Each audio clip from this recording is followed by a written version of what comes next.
O presente trabalho aborda como tema principal a escola itálica, ou escola pitagórica, fundada por Pitágoras de Samos, um importante matemático e filósofo grego.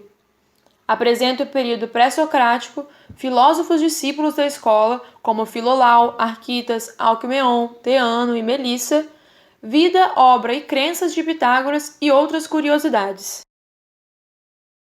O período pré-socrático ocorreu entre os séculos 9 e 6 a.C., e é aquele no qual surgem os primeiros filósofos e os primeiros trabalhos de filosofia. Os filósofos desse período buscavam compreender os aspectos naturais do mundo, chamado de physis. Tentavam identificar e entender quais os elementos primeiros, que deram origem a todas as outras coisas existentes no mundo.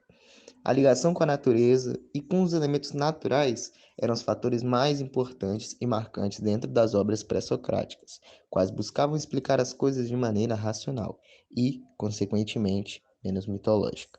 O período é dividido em algumas importantes correntes de pensamento que se voltavam à explicação natural dos fenômenos. Dentre essas correntes, encontramos a escola itálica, ou pitagórica.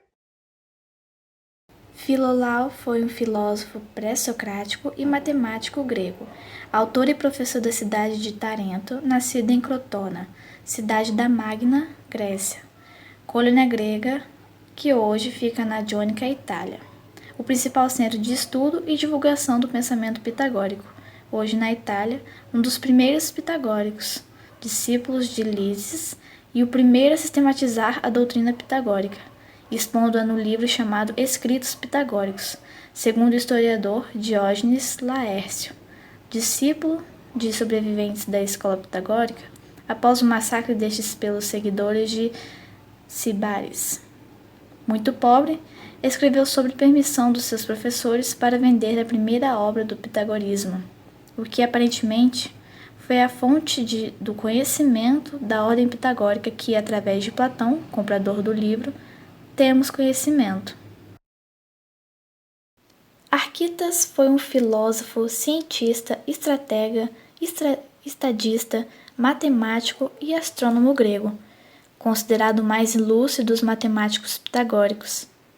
Acredita-se ter sido discípulo de Filolau de Crotona e foi amigo de Platão. Fundou a mecânica matemática e influenciou Euclides. Foi o primeiro a usar o cubo em geometria e a restringir as matemáticas às disciplinas técnicas, como a geometria, aritmética, astronomia e acústica. Embora inúmeras obras sobre mecânica e geometria lhe sejam atribuídas, restaram apenas fragmentos cuja preocupação central é a matemática e a música. Em sua carreira pública, Arquitas tinha uma reputação de virtude, bem como de eficácia. Alguns estudiosos têm argumentos que Arquitas pode ter servido como modelo para o rei filósofo de Platão, e que ele influenciou a filosofia política de Platão, como expresso em A República e outras obras. Arquitas também atuou na política. Os tarentinos o elegeram estratego, governador, 7 vezes consecutivas, mas infelizmente morreu em um naufrágio na costa da Apulia, uma região da Itália meridional. Melissa. Pouco se sabe sobre esta filósofa e matemática pitagórica do século VI a.C. e sobre o que escreveu, embora as cartas que restam apontem para um pensamento neopitagorista. Temistocleia e Elas foram as únicas a não pertencerem à família de Pitágoras. Sabe-se que foi uma das primeiras pitagóricas. Sabe-se também que após a morte de Pitágoras, foi Teano e suas filhas que deram continuidade e mantiveram a escola pitagórica, as comunidades e as escolas funcionando e florescendo. Pode-se concluir que Melissa também foi uma das que se esforçaram para dar continuidade. Pouco se sabe sobre a vida de Teano, e as fontes antigas são confusas. De acordo com uma tradição, ela teria vindo de Creta e foi filha de Pitônicos de Creta, um físico e filósofo seguidor do orfismo. Mas, em outros relatos, acredita-se que era de Crotona e tenha sido filha de Brontino, sucessor de Pitágoras, ou ainda a filha de Pitágoras e mulher de Brontino, ou a filha de Milo de Crotona. Tradicionalmente, foi uma grande discípula de Pitágoras e muitos a supõem como tendo sido sua mulher. Os filhos atribuídos de várias formas a Pitágoras e Teano incluíam 3 filhas, Damo, Mia e Arignote, e um filho, Telauges. Acredita-se que ela e 2 filhas tenham assumido a escola pitagórica após a morte do marido. Na Academia de Crotona se dava muita importância à educação, e foi uma das poucas escolas que se admitia mulheres. Ensinava-se uma grande variedade de temas filosóficos, matemática, astronomia, física e medicina. Teano se destacou muito rapidamente como uma grande aluna, e não demorou muito a ser professora dentro da Academia Pitagórica. Durante o exílio, ela se dedicou a expandir seus ensinamentos e converteu-se em uma pitagórica reconhecida. Escrevia tratados de matemática, física, astronomia e medicina. Difundiu este sistema filosófico e matemático na Grécia e no Egito. Na escola grega conduzida por Pitágoras, havia muitas mulheres acadêmicas e mestras. Os que participavam da escola viviam de maneira pública e publicavam os trabalhos todos sob o nome de Pitágoras. Assim, hoje torna-se difícil determinar cada trabalho individualmente. Teano ficou reconhecida como a primeira mulher matemática da história. Alquimeon foi um filósofo pré-socrático e médico grego de Crotona, o principal centro de estudo e divulgação do pensamento pitagórico e um dos mais importantes discípulos de Pitágoras, 580 a 497 a.C. Dedicado à medicina e às investigações das ciências naturais, realizou a primeira dissecação de um cadáver humano e desenvolveu uma teoria acerca da origem e dos processos fisiológicos das sensações, sugerindo que os sentidos estariam ligados ao cérebro. Segundo escritos de sua época, foi o primeiro a relacionar o cérebro com as funções psíquicas, a psique, ao descobrir, por dissecação, que certas vias sensoriais terminavam no encéfalo, e elaborou uma teoria da desarmonia como causa de enfermidades. Pode ter sido o verdadeiro descobridor das trompas de Estáquio, além de um pioneiro da embriologia. A ele atribui-se a bela frase: das coisas invisíveis têm clara consciência os deuses. A nós, enquanto humanos, nos é permitido apenas conjecturar. Concebeu a saúde como isonomia do equilíbrio, ao afirmar que o que conserva a saúde é o equilíbrio das qualidades, que se simbolizariam em Poseidon.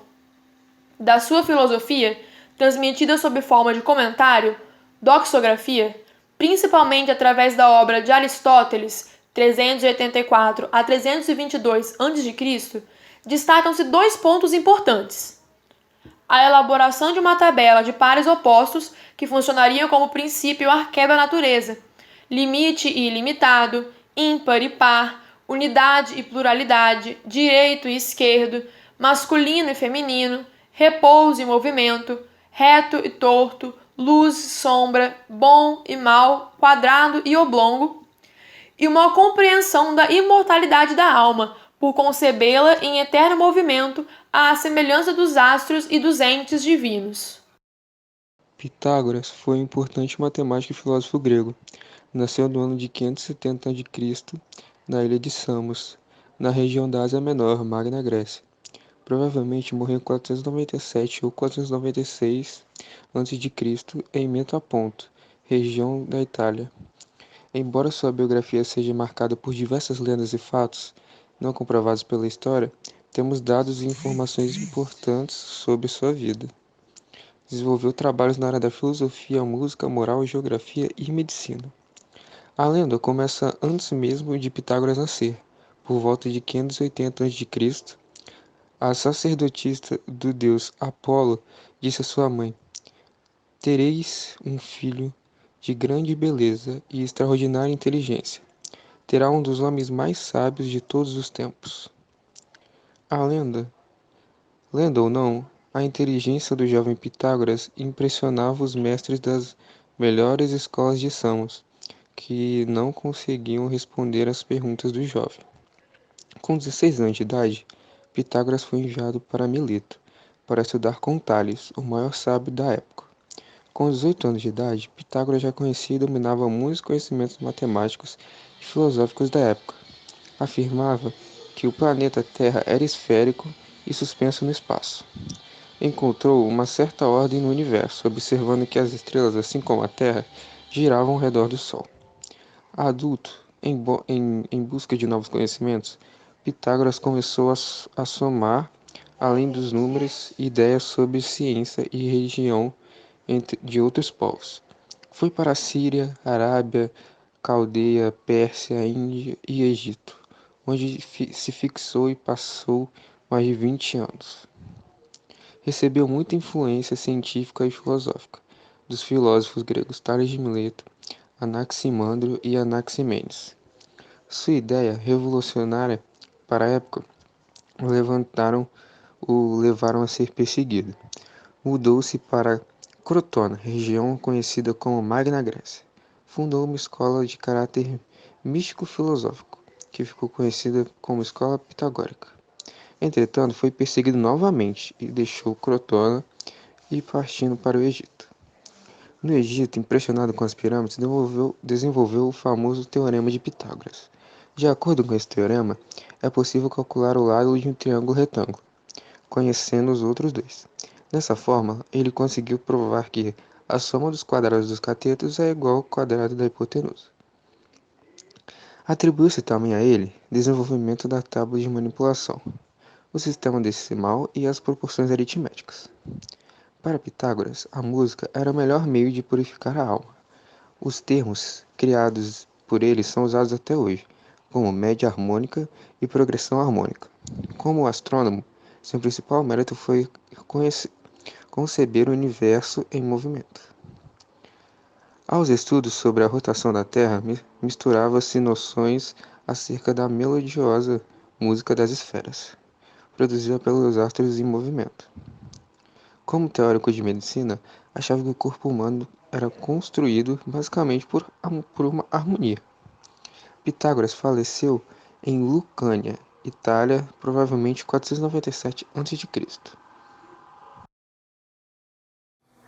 A literatura grega, cujo é célebre entre todos os idiomas pagãos, apresenta duas escolas filosóficas: a itálica, ou pitagórica, cujo nome se deve à parte da Itália chamada outrora Magna Grécia, e a jônica, nascida nas regiões ainda hoje chamadas Grécia.